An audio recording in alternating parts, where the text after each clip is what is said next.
Vamos a volver a leer los dos primeros textos de Primera de Pedro, capítulo 2, para que lo podamos recordar. El texto 4 y el texto 5. Dice así la palabra del Señor.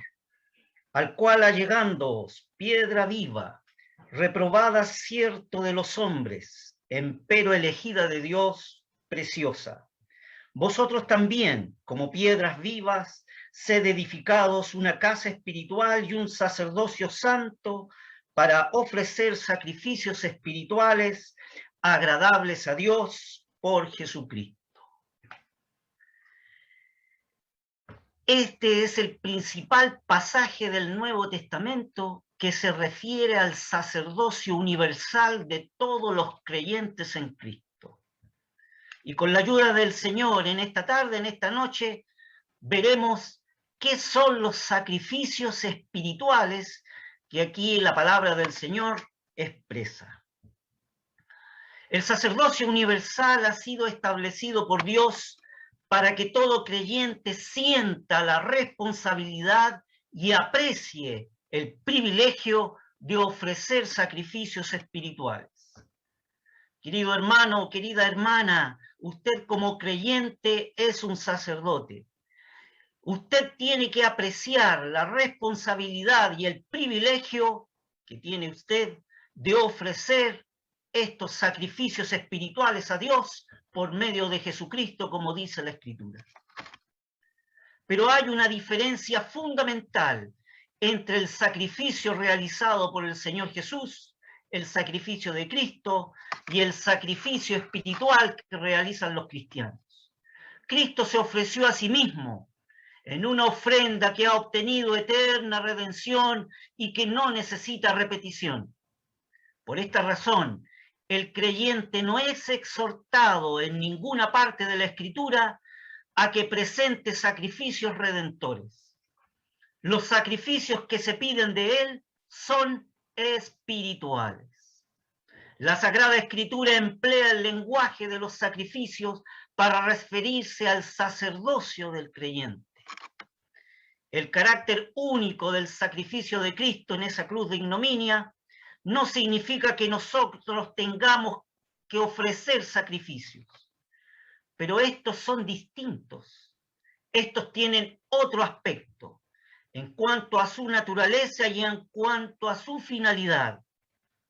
Nuestros sacrificios no son materiales, sino espirituales, y su finalidad no es propiciatoria, sino eucarística, como diría el griego. Es decir, es la expresión de una gratitud a Dios. El Nuevo Testamento nos habla de un sacerdocio santo y de un sacerdocio real. Este sacerdocio, todo el pueblo de Dios participa, pues todos los creyentes en Cristo son sacerdotes. Esta es la doctrina bíblica del sacerdocio universal de los creyentes. Como consecuencia de este sacerdocio universal, fíjese que el vocablo sacerdote en griego es eireis. Todos los creyentes han sido ungidos y consagrados por el Señor. Además, es notable que el sacerdocio no aparece en el Nuevo Testamento en la lista de los dones. Cuando estudiamos los dones espirituales en Cristo, fíjese que el sacerdocio del creyente no aparece en la lista de los dones espirituales. ¿A qué se debe esto? Podríamos preguntarnos. Esto se debe a que los dones han sido dados por el Señor selectivamente. Recordaremos en la epístola a los Efesios que leemos que a algunos hombres les fueron otorgados ciertos dones, y a otros otros dones, y a otros otros. Los dones son asignados por el Señor selectivamente. En cambio, el sacerdocio ha sido conferido universalmente, es decir, ha sido conferido no a algunos, sino a todos los creyentes en Jesucristo. El sacerdote del Nuevo Testamento es sacerdote porque ha nacido de nuevo. es además un sacerdote porque está cubierto eternamente por la justicia de Cristo. Es sacerdote porque ha sido ungido por el Espíritu Santo. Es un sacerdote porque Dios lo ha consagrado mediante su sangre. Es un sacerdote porque Dios llena sus manos, como estudiamos en la ceremonia de consagración de aquellos sacerdotes del Antiguo Testamento. Todo creyente en Cristo es un sacerdote debido a la obra de la cruz. Y el problema del pecado está definitivamente cancelado a satisfacción de Dios. El creyente es sacerdote porque la palabra de Dios limpia su vida diariamente. Y es además un sacerdote para reflejar a Cristo, que es la luz del mundo.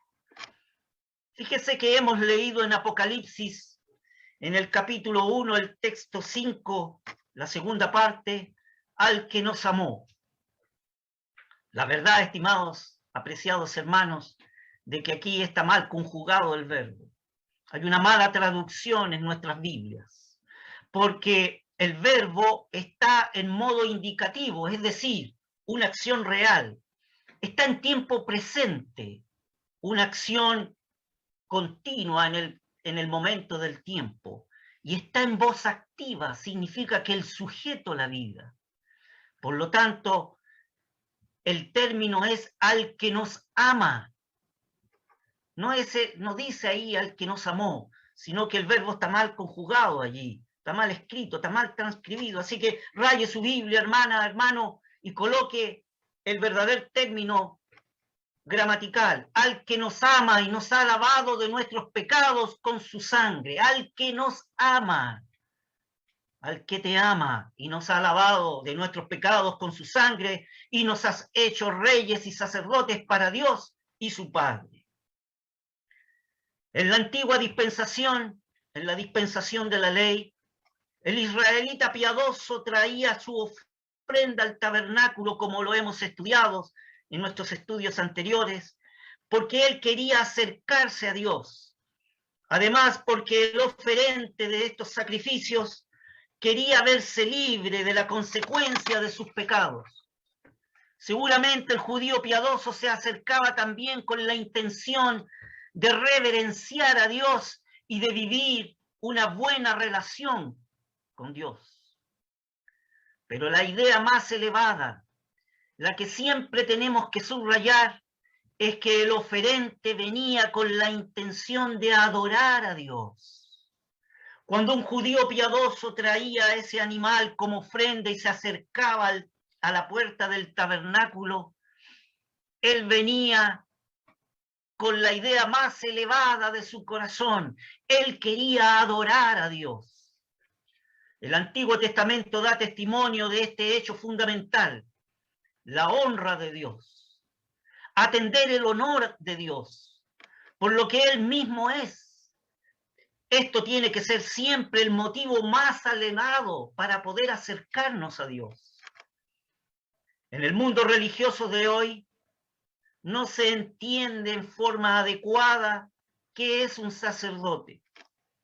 El mundo de hoy piensa que un sacerdote es un hombre consagrado por una iglesia, que tiene acceso privilegiado solamente él a Dios y que puede conceder, entre otras cosas, el perdón de pecado en el nombre de Dios. Eso es algo erróneo que la Biblia y la Escritura no enseñan. Aquí en el Nuevo Testamento hay un concepto nuevo que no era conocido en el Antiguo Testamento.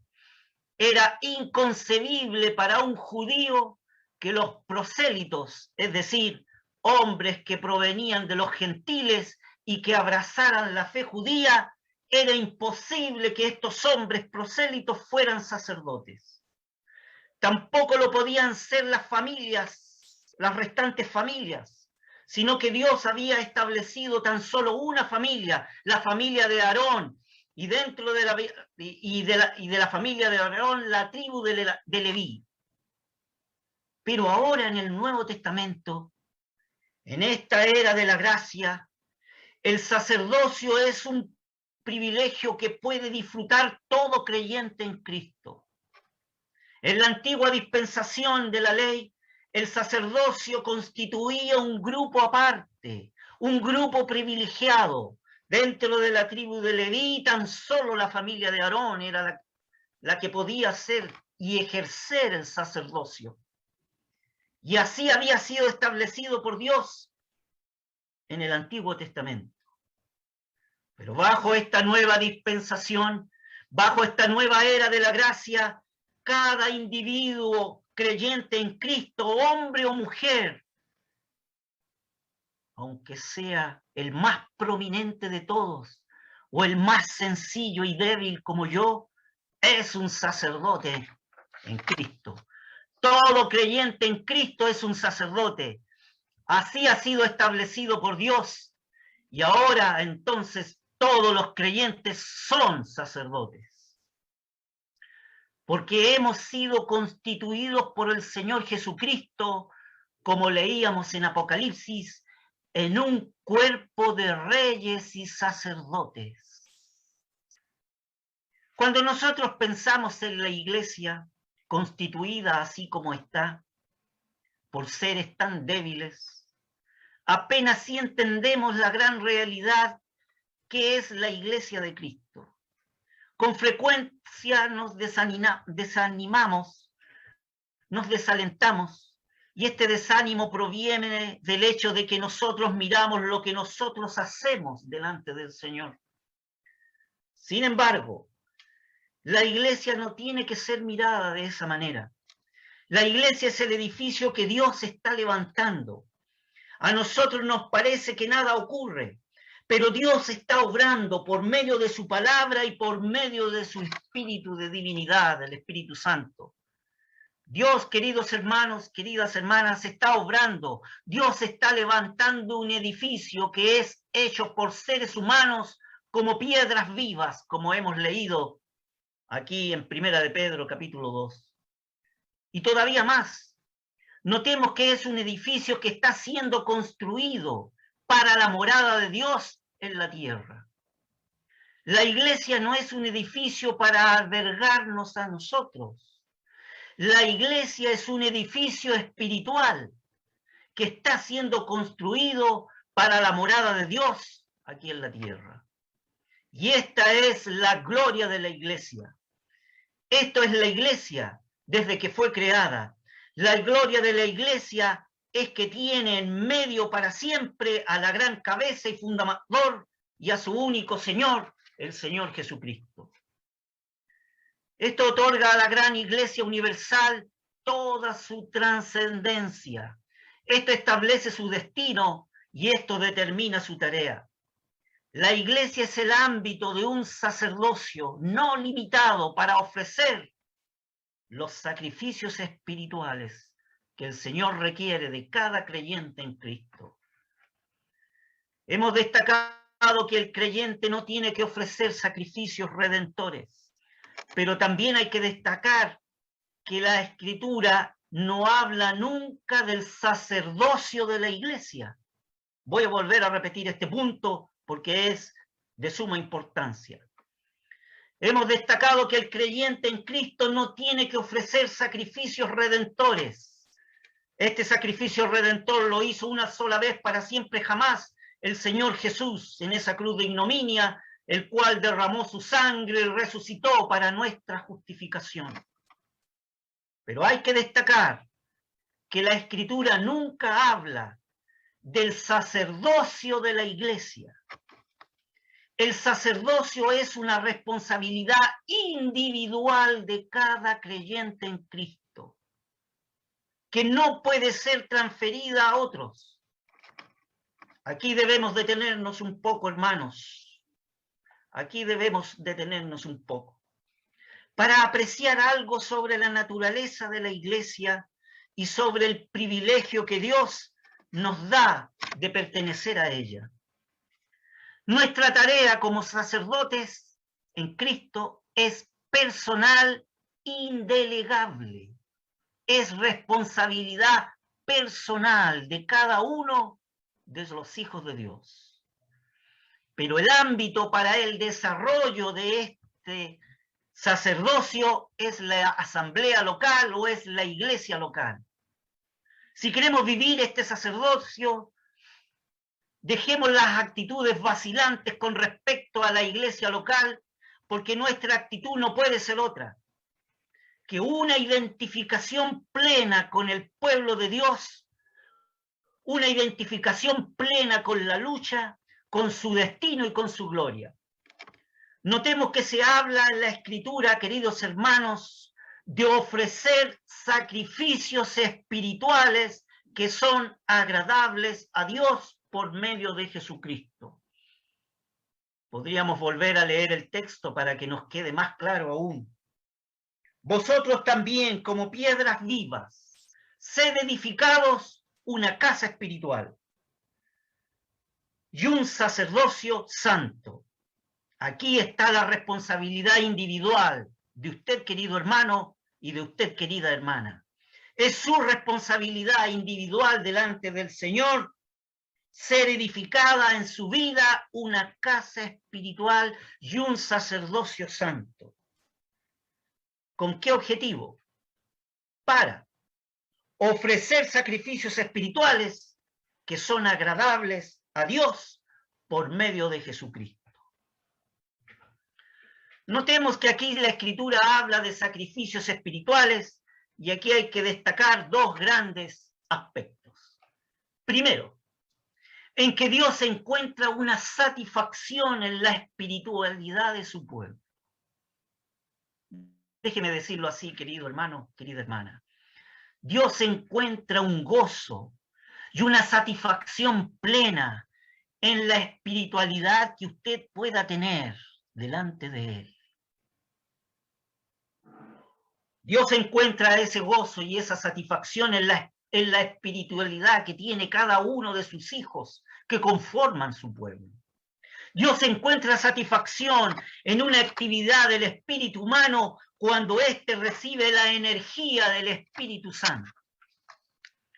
Y hay un segundo aspecto de importancia, es que se trata de una actividad espiritual que tiene que surgir de un corazón dedicado a Dios. En la terminología que usamos generalmente decimos que tiene que surgir de un corazón consagrado. Ahí lo podemos entender mejor, ¿verdad? El corazón dedicado a Dios es el corazón consagrado a Dios. El corazón es lo importante, querido hermano, querida hermana. La consagración del corazón es lo que importa. El énfasis en el sacerdocio del creyente no está solamente en su tiempo consagrado, ni en el dinero que ha consagrado, ni en los talentos que tiene consagrado. Todo esto tiene que ser dedicado al Señor, desde luego. Pero lo que da valor a esta consagración, lo que da valor a todo esto, es el corazón consagrado. Para que haya un sacrificio espiritual, esto es lo esencial. Para que haya en usted una edificación de un edificio, de una casa espiritual y un sacerdocio santo para ofrecer estos sacrificios espirituales, lo esencial, querido hermano, querida hermana, es que usted tiene que tener un corazón consagrado a Dios. El verdadero templo no son las paredes de la iglesia. El verdadero templo, la verdadera iglesia, es la consagración de los adoradores espirituales en el cual se reúnen en algún local. En la iglesia local. Esa es la verdadera iglesia. Ese es el verdadero templo. Yo me gozo en el Señor cuando abrimos esta reunión de estudio y yo puedo decir un saludo cariñoso a todos mis hermanos que se reúnen en el nombre del Señor Jesús en esta iglesia local llamada Esmirna, en esta congregación de hijos de Dios que son adoradores espirituales en Cristo.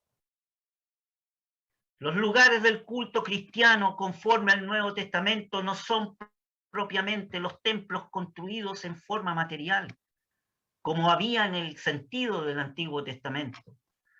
Cuando el templo era el lugar del sacrificio en el Antiguo Testamento, Lo que caracteriza al verdadero templo, al cristiano de hoy, es el ejercicio de la función sacerdotal del creyente en Cristo, sea hombre o mujer, sea cual prominente o el más débil como yo, para ofrecer sacrificios espirituales a Dios por medio de Cristo. En una congregación donde hay otros hijos de Dios congregados en el nombre del Señor Jesús, en lo cual son adoradores espirituales delante de Dios en Cristo. Y Dios se goza en esta satisfacción de ver a su pueblo unido en Cristo Jesús, ofreciendo estos sacrificios espirituales. Entonces, queridos hermanos, queridas hermanas, podríamos hacernos a esta hora, en este punto del estudio, una interesante pregunta. ¿Cuáles son estos sacrificios espirituales que habla el Nuevo Testamento? Veamos algunos sacrificios espirituales. El primer sacrificio espiritual consiste en el sacrificio de las acciones de gracia y de adoración. Les invito a considerar en Hebreos 13. Hebreos 13, algunos textos vamos a leer. Hebreos 13, el texto 15 y el texto 16, que dice así: así que ofrezcamos por medio de él, por medio de Cristo, a Dios siempre sacrificio de alabanza, es a saber, frutos de labios que confiesen su nombre, y de hacer bien y de la comunicación no olvidéis, porque tales sacrificios se agrada a Dios. El sacerdocio del creyente es universal, porque todo creyente en Cristo puede adorar a Dios y puede alabar a Dios. ¿Qué quiere decir alabar a Dios? ¿Cuál es la noción de alabanza? La noción de alabanza es todo aquello que enaltece a Dios debido a un profundo sentido de gratitud en el alma, junto con el quebrantamiento del corazón y en razón de nuestro reconocimiento de las excelencias de la persona de Cristo. He ahí la alabanza. ¿Por qué surge la alabanza en nuestro corazón? ¿O por qué debería surgir la alabanza en nuestro corazón? Es todo aquello que enaltece a Dios debido a un profundo sentido de gratitud que hay en el alma de ser salvados en Cristo, junto con ese quebrantamiento de corazón, porque de las escorias del pecado nos tomó el Señor, de las tinieblas nos sacó al reino de su luz admirable, dice la Escritura. Por lo tanto, siempre debe haber un quebrantamiento de corazón. Y en razón de nuestro reconocimiento de las excelencias de la persona de Cristo, que dejó sus glorias magníficas para venir a buscarme a mí y a usted. ¿Qué necesita usted, querido hermano, querida hermana, como sacerdote para adorar? ¿Qué necesito yo para adorar? Para adorar se necesita participar en algún grado de la apreciación que Dios hace de su amado Hijo y de la ofrenda que Él hizo de sí mismo. Para adorar a Dios, usted y yo necesitamos participar en algún grado de la apreciación que Dios hace de su Hijo amado. ¿Y cuál es la apreciación que Dios hace de su Hijo amado? He aquí mi Hijo amado en el cual tengo todo contentamiento. Para poder adorar, para que mi espíritu adore, que es distinto a alabar. Para que mi espíritu y mi corazón adore a Dios y al Señor Jesús, debo tener algún grado de apreciación de lo que Dios hace por su Hijo y de la ofrenda que Él ha hecho de sí mismo para salvarnos y rescatarnos. La adoración incluye la meditación del ser de Dios. La adoración incluye la meditación de la gloria eterna de Dios. Y estamos rodeados de todo tipo de limitaciones, eso es cierto. Pero en toda alma redimida hay algo de luz, hay algo de aquel discernimiento que le permite apreciar lo mucho que el Padre estima la ofrenda de Cristo en esa cruz de ignominia y de la persona de su Hijo bien amado. En todo esto, al mirar los sacrificios retrospectivamente, al mirar todos los sacrificios ceremoniales del Antiguo Testamento, hay que subrayar otra vez que el sacerdote cristiano del Nuevo Testamento no ofrece sacrificios por el pecado, ni siquiera simbólicamente. Podríamos hacernos otra pregunta de importancia fundamental. ¿Cuándo se advierte en algún creyente la actitud de adoración? ¿Cuándo se advierte o se observa en un creyente que es un creyente espiritual en su actitud de adoración a Dios? La adoración, la actitud de adoración se advierte cuando el creyente se acerca para expresar cuánto él ha encontrado en Cristo. Ahí la alabanza, de allí aflora los frutos de labios que confiesan su nombre, como hemos leído y como también se podría traducir, la alabanza es el fruto de labios que celebran su nombre. Esa ofrenda de gratitud será aceptada. La adoración alaba a Dios porque reconoce que la fuente de toda la gracia se encuentra en el corazón de Dios mismo. ¿Qué puedo hacer yo entonces para adorar a Dios? Podemos traer lo que hemos encontrado en Cristo en las Escrituras. Un pasaje, una meditación acerca de la porción del amor derramado en Cristo. Y es el regocijo del alma ante una revelación de la Biblia sobre Cristo. Esa es la adoración. La adoración es la cumbre del amor de la criatura que responde a su Creador.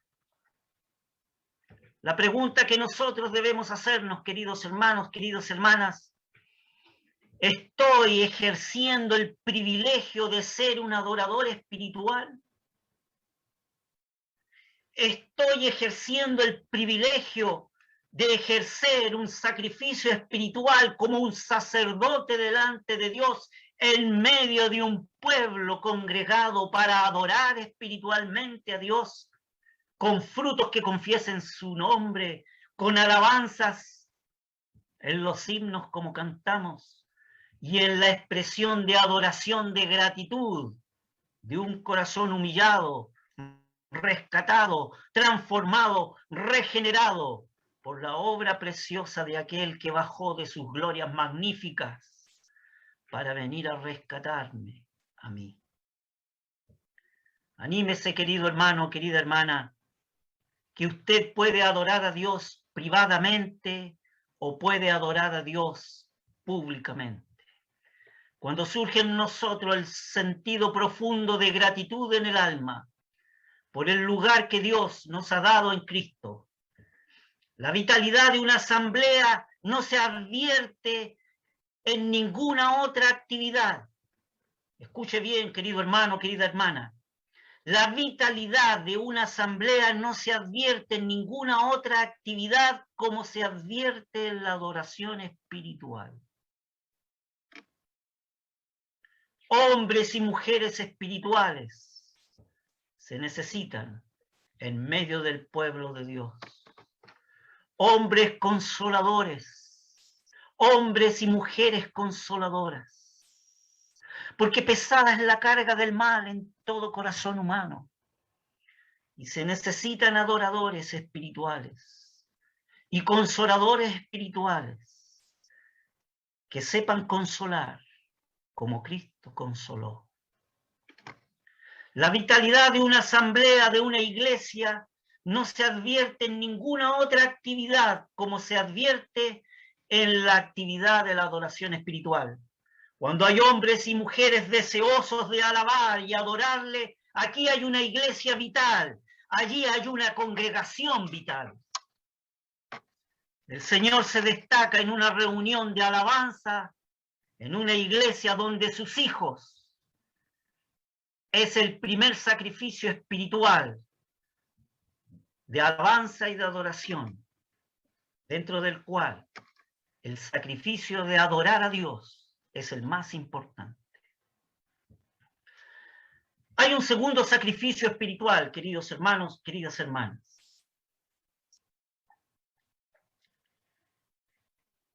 Y este tiene que ver con nuestras ofrendas. Leíamos en Hebreos capítulo 13, el texto 16, que dice de hacer el bien y de la comunicación, es decir, la ayuda mutua. Cuando dice la Escritura y de hacer el bien y de la comunicación, no olvidéis, esa comunicación se refiere el sentido del texto original en el griego koiné, en la ayuda mutua. Así que podemos leer el texto de la siguiente manera.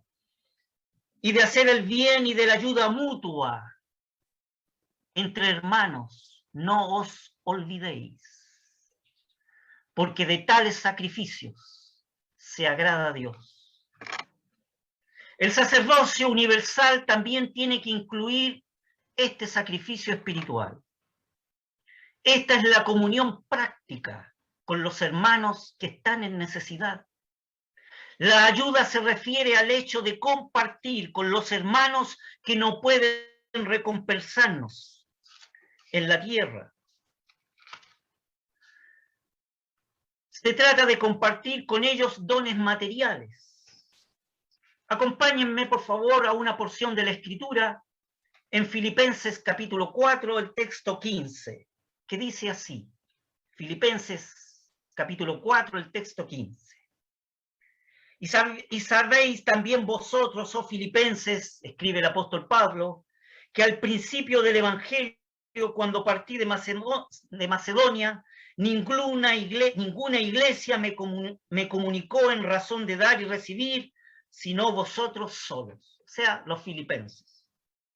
Porque aún a Tesalónica me enviaste lo necesario 1 y 2 veces, no porque busque dádivas, mas busco fruto que abunde en vuestra cuenta.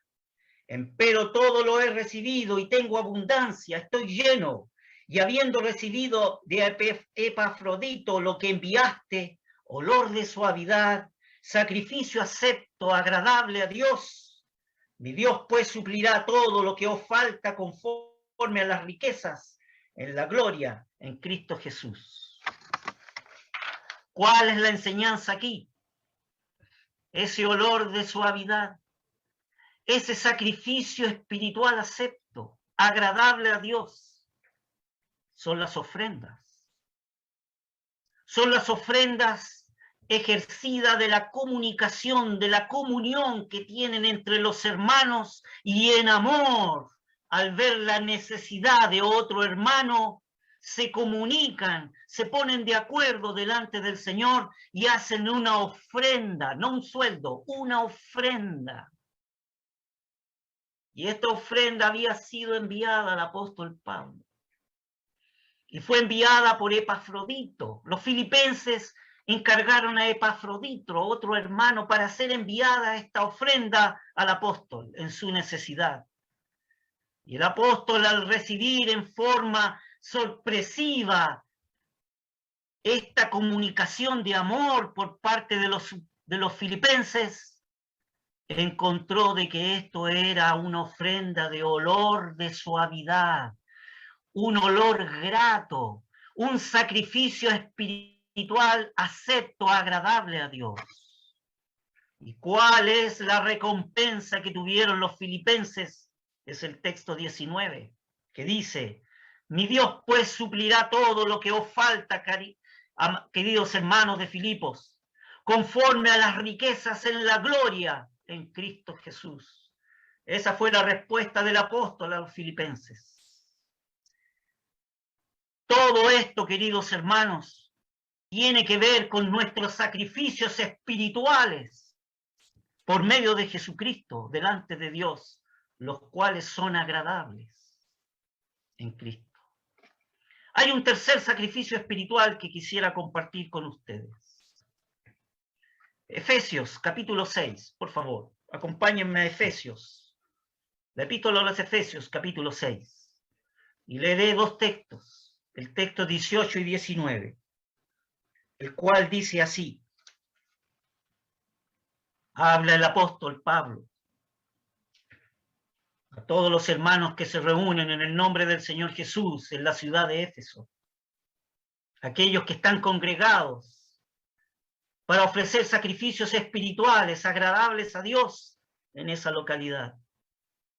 Y dice, texto 18, orando en todo tiempo con toda deprecación y súplica en el Espíritu, y velando en ello con toda instancia y suplicación por todos los santos, y por mí, para que me sea dada palabra en abrir de mi boca con confianza, para hacer notorio el misterio del Evangelio, por el cual soy embajador en cadenas, que resueltamente hable de él como debo hablar, como dice el texto 20.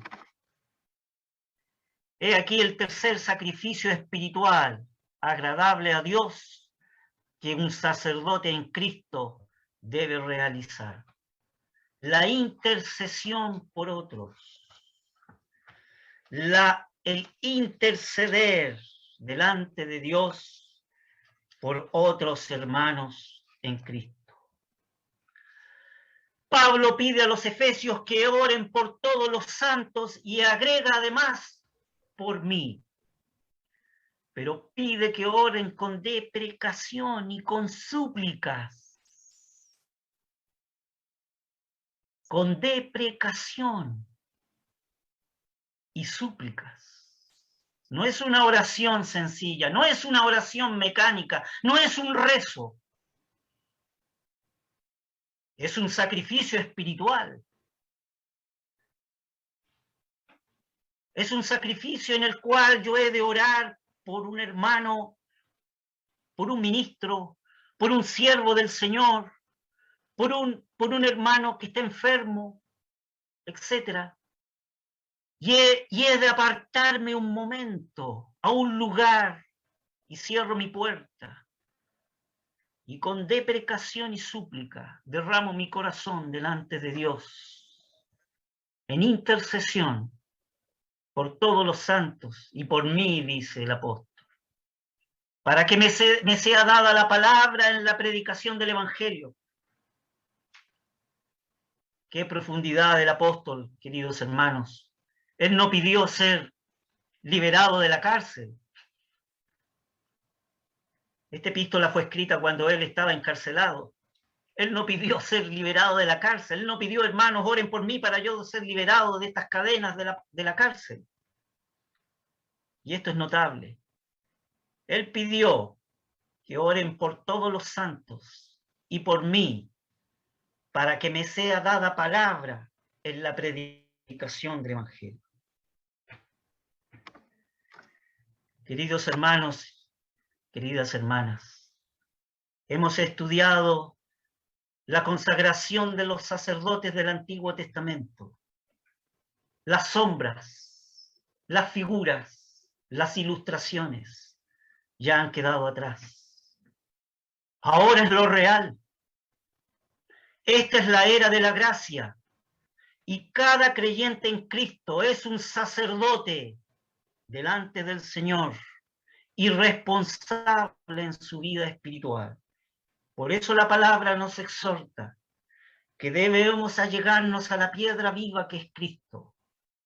Y dice el texto 4 de Primera de Pedro, capítulo 2, allegándoos o acercándoos a la piedra viva, reprobada ciertamente de los hombres, empero elegida de Dios, preciosa, ese es Cristo.